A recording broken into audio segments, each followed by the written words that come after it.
Trabajo sí hay y ya encontramos presidente. Abelardo de las Priellas, el nuevo mandatario de Colombia. ¡Colombia! ¡Aquí está tu presidente! Y aunque hicieron de todo para parar al tigre, demandas, ataques y críticas, al final lo único que lograron fue volverlo presidente con más de 12.900.000 votos. ¡Colombia vuelve a tener gobierno y Estado! Y con esto se da uno de los ascensos políticos más rápidos y sorprendentes de los últimos años. Pero hay mucho que analizar. ¿Cómo llegó hasta aquí? La patria milagro comienza hoy. ¿Qué explica una victoria tan clara sobre el petrismo? El presidente nunca quiso escuchar a esa otra parte de Colombia y nunca quiso gobernar para todo Colombia. Fue la dupla con José Manuel Restrepo. Y la gente muchas veces dijo que votaba más por la fórmula vicepresidencial que presidencial. ¿Fue el voto castigo y el voto de opinión? Logra conectar con el sentimiento de las personas que están desilusionadas, que están cansadas, que están desgastadas. ¿Petro seguirá promoviendo la narrativa de fraude? Ahora quién sabe qué se va a inventar después del escrutinio. El presidente hoy tiene que entender que el pueblo habló y requiere que él respete también la Constitución y la ley, aunque sea para irse. Vamos a analizar las claves de esta victoria y lo que este resultado significa para el futuro de Colombia con Juan Falconer y Daniela Cifuentes. Bueno, pues qué nivel de elecciones. Una locura. Y de segunda vuelta, la que acabamos de vivir. Yo tengo que decir que nunca había sentido tanta polarización, un ambiente tan tensionante, tan difícil, tan duro, con tanta incertidumbre, especulación, por momentos certeza, por momentos miedo, ¿no? Duro lo que acaba de pasar, pero la noticia es, tenemos un nuevo presidente en Colombia, Abelardo de las Priellas, vicepresidente José Manuel Restrepo, una noticia que pues además estamos acá grabando y seguimos escuchando afuera a la gente pitar, celebrar. O sea, llevan horas y horas después de conocerse la noticia y la gente sigue emocionada. Es impresionante y además muy llamativo ver las imágenes también en Barranquilla de cómo ellos allá celebrando y que eso tampoco tiene precedentes, ¿no? Claro. Que haya decidido estar en Barranquilla, recibiendo los resultados allá.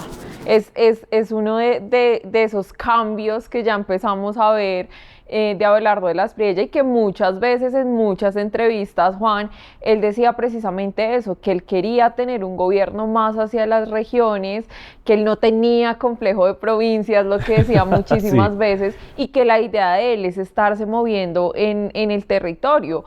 Y lo vemos, digamos, con hechos, porque siempre los presidentes suelen tener ese discurso, pero el primero y el más diciente es que está en estos momentos en Barranquilla y celebró también con muchísimas personas su triunfo en ese lugar. Sí, y seguramente empezará a trabajar desde allá, a ordenar desde allá. Exacto, yo creo que ese es un mensaje muy importante para las regiones porque realmente se pierde ese centralismo que nosotros veníamos acostumbrados y aparte creo que la acogida que ha tenido la gente y como tú bien lo decías, Juanita, la gente está feliz, está dichosa. Es que esto no se veía ni porque hubiéramos ganado un mundial de fútbol, es decir, la gente se conectó con estas elecciones, entendió la importancia y sobre todo pues hay que ver que a mí ese tema de las regiones de verdad sí me parece importante, es un mensaje que ya empieza a verse desde la práctica. Sí, porque siempre hablamos de que es un país demasiado centralizado, que todo pasa en Bogotá, pues qué chévere que también desde ahí esté empezando a cambiar. Quiero que hagamos y empecemos este análisis, este podcast, un poco desde cuáles fueron las claves para que realmente fuera Abelardo de las Priellas el que conquistara al final las elecciones y qué lo lleva a convertirse en el ganador hoy. Y eso me parece importante porque uno puede identificar varias cosas, entre esas, por ejemplo, que tenía muy clara tanto sus mensajes como su agenda.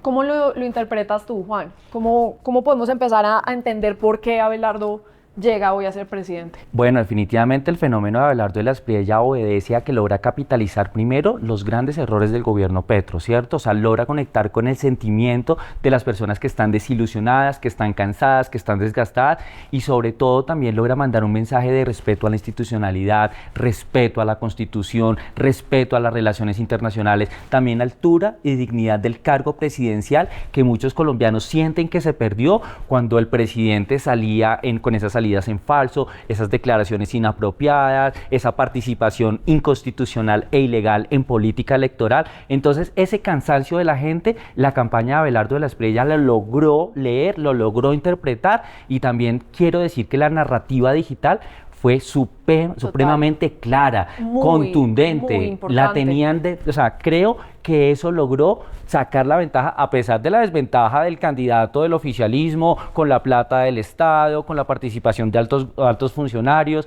Entonces, con todo lo difícil que tenía, hizo bien la tarea. Sí, sin duda, ese voto de opinión, ese voto castigo, y me impresiona mucho, por ejemplo, Daniela, para que también lo empecemos a profundizar, como sus mensajes eran muy puntuales y muy contundentes. Y eso también funciona mucho cuando estamos hablando de una campaña, porque si alguien tenía claro, era lo que se podía esperar con Abelardo. Exacto. Digamos, era muy puntual y específico y él lo supo, digamos, manejar, pero además también lo que veíamos en redes, como ese fervor que empezó a crecer de un momento a otro, o sea, fuera la camiseta, fueran los videos y se fue materializando realmente. En votos y en un fenómeno. Que 13 millones, eso claro, es increíble. No, Total. y que la primera sorpresa que nos dio Abelardo de la Espriella fue cuando derrotó al centro político en la primera vuelta y derrotó toda la maquinaria que siempre mueven los partidos tradicionales. Él desde un comienzo marcó esa línea roja también por todo este fenómeno outsider y quiso decirle no,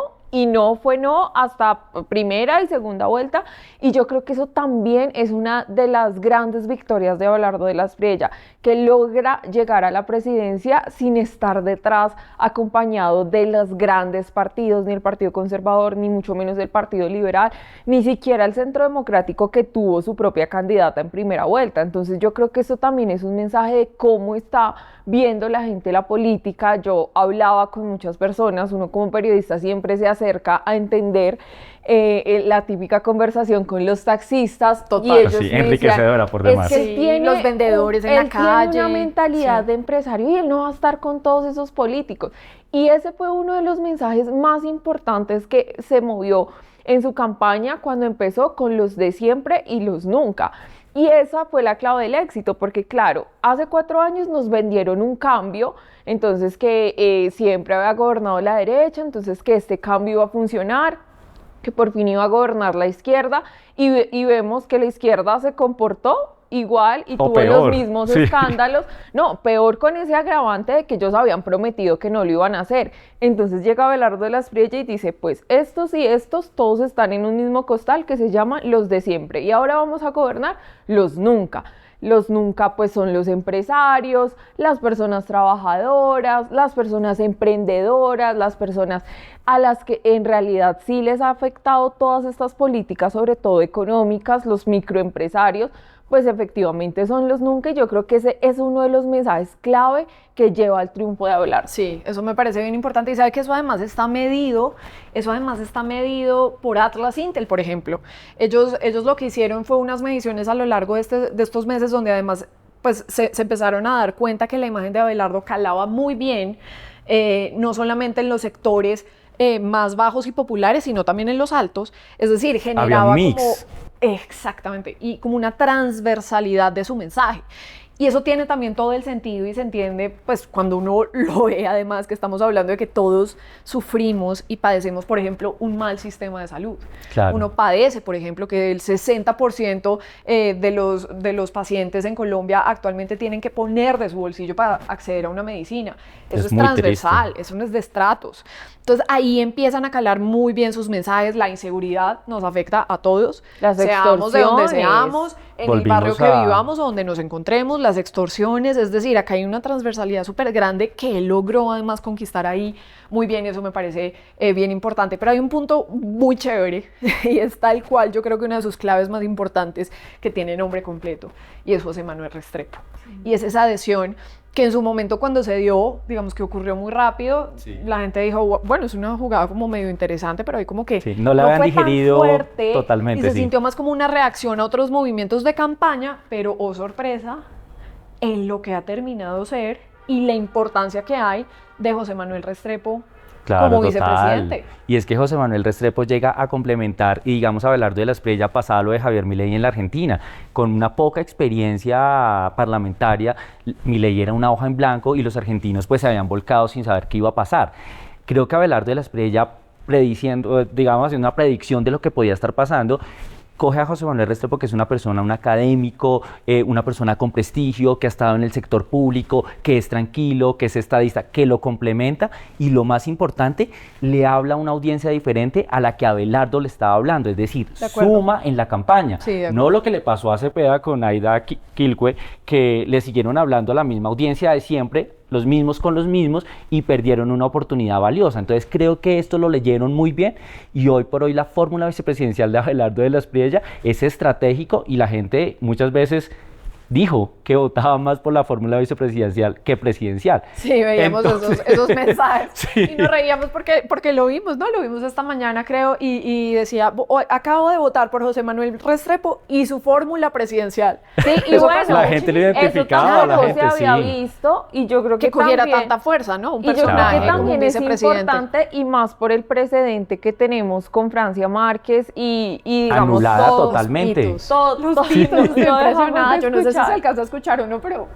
se escucha. Es una locura. Alrededor. Sí, y sobre todo lo que tiene que ver con José Manuel Restrepo también es como una decisión de responsabilidad. Total. Porque Abelardo de la Espriella ha centrado su discurso también mucho hacia la economía, entonces escoge a un doctor en economía, exacto, 4 veces rector, exministro de Hacienda, exministro de Comercio Exterior, con muy buenos resultados. Total. Y con una calidad humana que es muy cercana y que termina siendo como esa estocada final y ese as bajo la manga que ellos tenían para segunda vuelta. Exacto. Porque mientras veíamos la confrontación en la otra campaña y que en mi campaña no se usa la camiseta de la selección y que hay una tutela y que no reconocemos fraude, José Manuel Restrepo estaba calle a calle, medios de comunicación atendiendo y conquistando ese voto de abstencionismo y también del centro, que es un poco reticente de pronto al discurso, que es un poco más fuerte, pero dando esa mirada académica. Y él llega a ser protagonista, y retomo lo que digo, que es como uno también debería votar por el vicepresidente porque a él también se le paga un sueldo. Y toca darle el papel importante que merece. Y si bien tiene sí, solamente una función constitucional, pues es importante que sea una persona preparada y pueda desarrollar otras funciones. En ausencia permanente del presidente hay que hacer el cálculo de quién va a ser el que lo puede llegar a reemplazar y hay que hacer ese cálculo. O en una ausencia temporal, sí, porque lo que vimos con Gustavo Petro era que en sus constantes y largos viajes, entonces quedaba en reemplazo del ministro de Hacienda, el ministro del Interior y nunca nuestra vicepresidenta Francia Márquez. Y a Francia Márquez, o sea, si yo le puedo contar una función en específico, fue el Ministerio de la Igualdad, que también fue un desastre. Y ese viaje a África se gastó un montón de dinero. Entonces también terminan minimizando mucho más esas minorías que ellos quieren exaltar, entonces las minimizan, no vamos a olvidar nunca el Consejo de Ministros en que Francia Márquez le dice llorando que ella no es su enemiga, que a ella le dicen que estaban mejor y ella con la voz cortada.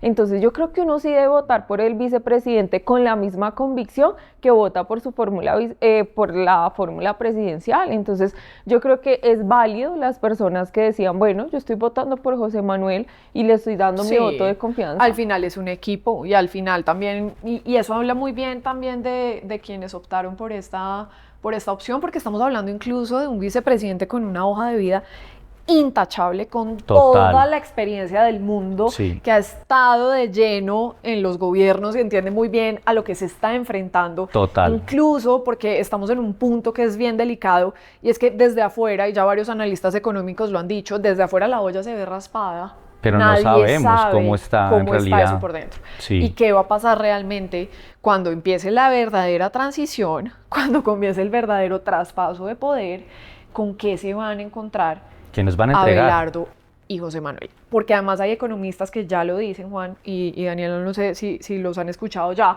pero hay quienes dicen, no hay plata de aquí a diciembre.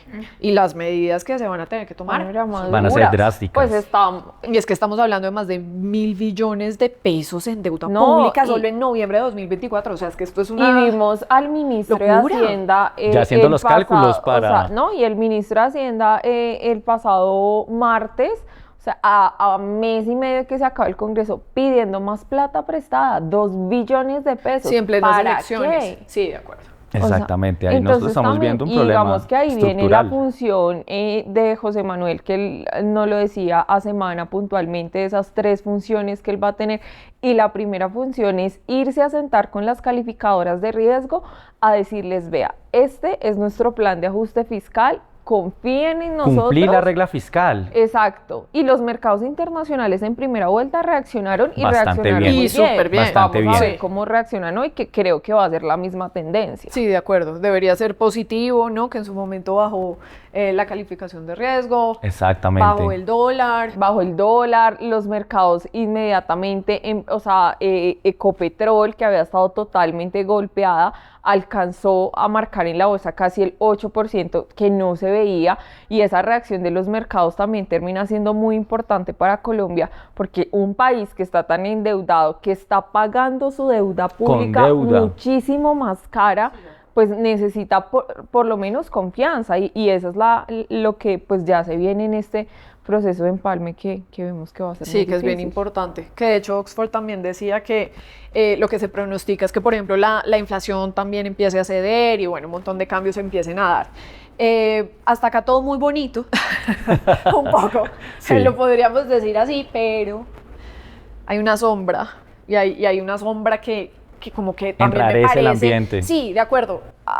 Así como tan histórica es esta elección y así como tan estresante y polarizante ha sido, pues ahora resulta que también hay como una sombra y como una especie de manto de duda que se quiere como poner encima de los resultados. Muy Y es algo desafortunado. que, digamos, profundicemos en eso, Juan, porque veíamos incluso al presidente Petro diciendo que pues hasta ahora el preconteo no lo reconoce, Exacto. que él va a esperar el escrutinio, que se vaya todo el mundo a Corferias, a mirar a ver cómo salvan esos votos, y bueno, un montón de cosas que ha generado como un ambiente, por decirlo extraño, cuando me acuerdo perfectamente que en 2022 esto no fue así, y Él en el mismo celebró. preconteo se Celebró. anunció, el señor Petro es el nuevo presidente de Colombia hasta el 2026. Ahí sí le Entonces, servían las instituciones. De acuerdo.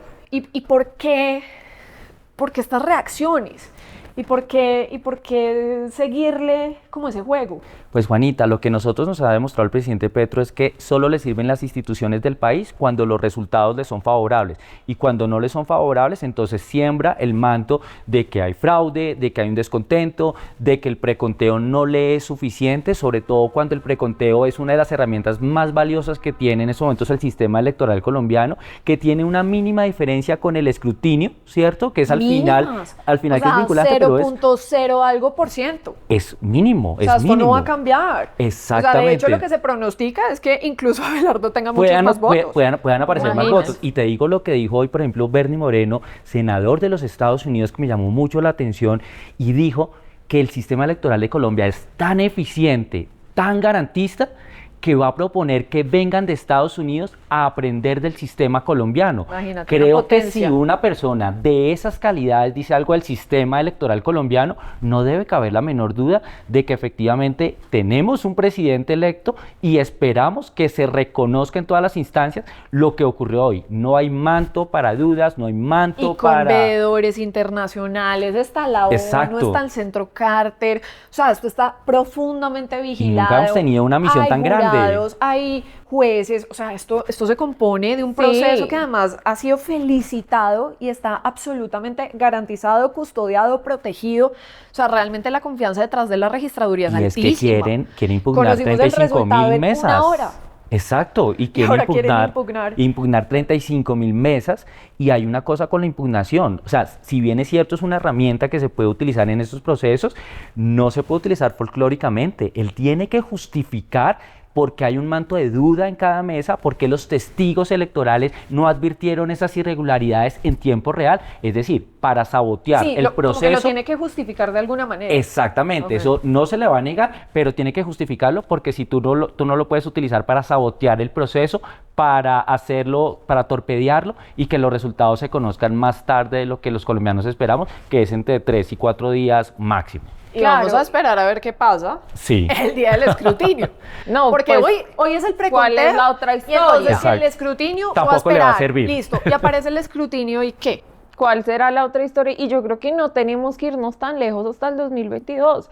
El 8 de marzo tuvimos una de las elecciones más difíciles, lo decía hace poco, hablé con el jefe de la delegación de la misión de observación electoral de la Unión Europea y él me decía, esas elecciones de ustedes legislativas son muy difíciles, es mucha cosa.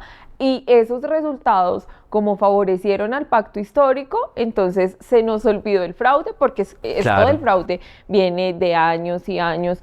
Y yo no sé si este tema del fraude también tenga que ver con el pasado insurgente del presidente, pues porque sabemos que el M-19 nació y se fundó bajo una idea de fraude y bajo ese alegato. Entonces yo no sé si el presidente nos quiere devolver a los años 70, cuando él pertenecía al M-19, y que nosotros entremos pues acá en ya venir a reclamar unos resultados. Y yo creo que en definitiva ese no debe ser el mensaje. Tenemos una registraduría fuerte, tenemos un Consejo Nacional Electoral independiente, tenemos unos jueces que han trabajado durante todo este tiempo y sobre todo, que es lo más interesante de nuestro proceso electoral es manual, se puede ver. Están los testigos electorales, le pueden tomar foto. Juan, tú que fuiste jurado, conoces el proceso de primera mano. Lo he vivido. Y muchos años ya como jurado también. Exactamente, y eso es un proceso donde yo casualmente hablaba con otros jurados y decía, somos 6 personas en la mesa que jamás nos hemos visto, que jamás hemos estado en contacto y que estamos haciendo un ejercicio por demás vigilado por los testigos. Tuvimos la procuraduría, tuvimos a la registraduría, casi que les faltó contar los votos con nosotros, o sea, es decir, es impecable el proceso, es impecable. Siempre lo ha sido. Sí. Siempre lo ha sido. Y yo creo que sembrar este manto también sobre el proceso del preconteo también es muy injusto, precisamente por esa mínima diferencia que siempre hay. Yo recuerdo al expresidente Iván Duque el 19 de junio, no el 20, no el 21, no en la semana siguiente, el 19 de junio, esa misma noche, sobre las 6:30 de la tarde, si alguien quiere ir a buscar ese trino que siempre está a la hora, diciendo felicito al nuevo presidente de Colombia, y lo llamó, se comunicó con él y empecemos este empalme de manera tranquila. O sea, entregar y entrar en ese proceso de transición. Una tradición presidencial. Súper importante. Yo no sé si este manto de dudas más con miras a ese empalme o a esa posesión que a lo que está pasando, porque o sea, siempre los presidentes, o sea, esto nosotros no estamos viviendo nada novedoso, o sea, lo que estamos viviendo y lo novedoso y lo impactante es la reacción del presidente. Sí, que es por demás histórica. Sí, o sea, pues que ya estamos acostumbrados a que con él uno no sabe qué esperar, pero es que tengo la imagen y ese mensaje de Iván Duque, que era de una ala y claramente Iván Duque no estaba feliz porque ganara Gustavo Petro y Iván Duque también venía de recibir violencia por parte de la primera línea. En Cali prácticamente destruyeron esa ciudad bajo su gobierno mientras él intentaba sacar una pandemia adelante, un proceso de vacunación, y yo creo que él no quería entregarle el poder a una persona como el presidente actual, pero lo hizo bajo las normas constitucionales y democráticas del país el día del preconteo. Entonces yo no sé, y me parece bastante injusto calificar un proceso que también es importante, porque el preconteo lo que hace es informarnos a los colombianos para que nosotros no estemos como en Venezuela, que salen resultados a medianoche. O como en Perú, que no sabemos todavía quién es el presidente. Sí, de acuerdo, y que se la diferencia. Y realmente que en Perú ni siquiera existe el preconteo, y esa es una de las principales, digamos, grandes diferencias que hay entre un sistema tan robusto y tan bien montado como el colombiano versus el peruano. Pero ahí la gran pregunta es, y quiero que también empecemos a profundizar en eso, Juan, ya que Daniela lo estaba mencionando y a mí me parece que ha dado ahí en el punto clave, y es el proceso de empalme, transición y posterior posesión del presidente electo Abelardo de la Espriella. Porque lo que podría estar pasando en este momento es tal vez una narrativa, el diseño de un plan muy bien orquestado para que eventualmente eso no llegue a pasar. Porque uno, ¿cómo más explica que la institucionalidad en toda su gran esencia está funcionando correctamente como tiene que funcionar? Luego, ¿cuál es el sentido de que algo así esté pasando tanto del lado de Iván Cepeda, que lo dijo incluso en su discurso, y ahora desde Petro. Entonces, ¿cuál es el sentido? Pues definitivamente, Juanita, lo que nos deja ver el presidente Petro es que no hay una intención, por lo menos, de hacer una transición tranquila y democrática para entrega del poder, porque si fuese así, hubiese reconocido los resultados, seguramente facilitaría el proceso de empalme, que nosotros ya estamos previendo que va a ser un proceso muy difícil, donde muy seguramente no vamos a tener la información completa, donde vamos a evidenciar unas grandes irregularidades de este gobierno, donde han pasado cosas terribles que todavía no conocemos o no dimensionamos. Y también queda el fantasma de la constituyente y la recolección de firmas y qué ha pasado con eso. El presidente Petro dijo que las iba a radicar el día de la instalación del Congreso de la República. ¿Qué implicaciones tiene? ¿Qué implicaciones puede tener eso de instalar una solicitud de una Asamblea Nacional Constituyente que nunca se murió ni desapareció? Que nunca ni la nada. retiraron oficialmente, solo la intentaron tapar y le cambiaron el nombre con gran acuerdo, pero sigue viva, estaría instalada y quisieran radicarla el día de la instalación del Congreso de la República antes de que tengamos presidente, digámoslo, asumiendo el control, que haya digámoslo, como una transición democrática de poder. ¿Qué puede pasar? ¿Cuál es la intención? ¿Cuáles son las cartas que tiene el presidente Petro? Esos son los cuestionamientos que a partir de ahora tenemos que empezar a hacer y pues a defender la democracia y a defender los resultados y a defender al presidente electo de los colombianos, que es Abelardo de la Espriella. Porque ahí también hay otro punto que me parece muy importante, y es que ya comenzó entonces la narrativa de que alrededor de estos 250.000, un poco más, de votos que diferencian el triunfo de Abelardo de la Espriella versus el señor Cepeda, no son suficientes. Exactamente. Y entonces que el país entonces no, y empiezan a equiparar un poco como la diferencia, ¿no? Como a establecer como unos rangos muy similares, como de esos 200.000 no es tanto, está muy apretado. Y eso me parece importante que también lo hablemos y expliquémosles a todos quienes se están conectando con nosotros. Es muy importante, Juanita, porque es claro que las normas legales y constitucionales en Colombia nos dicen que segunda vuelta gana el que tenga más votos, porque la narrativa es que están esperando, sí, que tenía que ser el 50+1 en el entendido de contando todo el censo electoral. No, eso era para la primera vuelta. Para la segunda vuelta sí necesitamos una mayoría simple, que es el que realmente tenga más votos. 250.000 votos, 300.000 votos, un voto de diferencia ya es suficiente para que tengamos presidente. O sea, aquí no hay tela de cuestionamiento, que si a ellos les parece que es una diferencia grande, pequeña, mediana, mínima, sí, eso ya es muy personal de ellos, de acuerdo. Pero no es nada para cuestionar la presidencia de Abelardo de la Espriella. Sí, y porque también es una verdad que el país está dividido.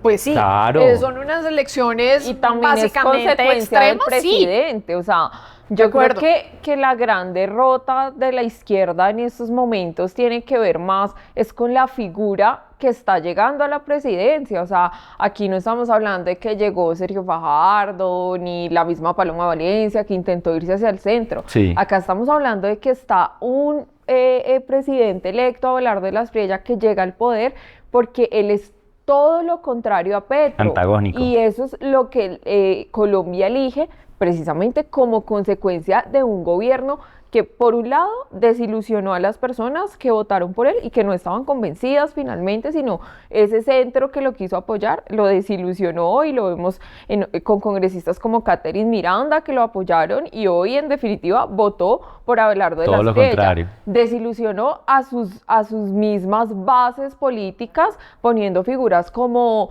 Armando Benedetti, como Laura Sarabia, que en los mismos, o sea, es que yo no me estoy inventando nada, son los consejos de ministros que nos los mostraron a todos, y entonces llorando al presidente que porque estaba Armando Benedetti, y finalmente son una sucesión de eventos que pasaron desde el mismo 2023, cuando conocimos la financiación de Nicolás Petro, cuando la señora Laura Sarabia decidió hacer todo eso con su niñera, cuando finalmente se destapa uno de los escándalos de corrupción más grandes del país, que precisamente le robaba el dinero del agua a La Guajira, que se supone que era la gente que ellos iban a ayudar, y así.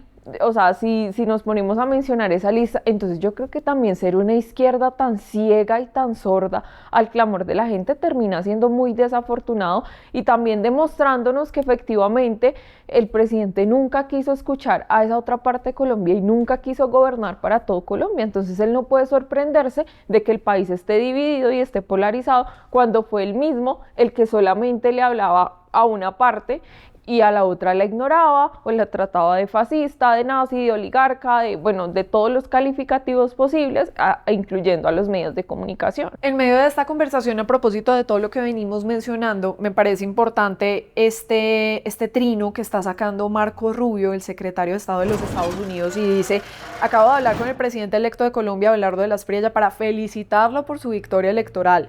La administración Trump espera con interés trabajar estrechamente con su próxima administración para avanzar en la cooperación en materia de seguridad regional, poner fin a la inmigración ilegal a Estados Unidos y fortalecer nuestros lazos económicos. Los mejores días de Colombia están por venir. Es lo que dice Marco Rubio hasta ahora.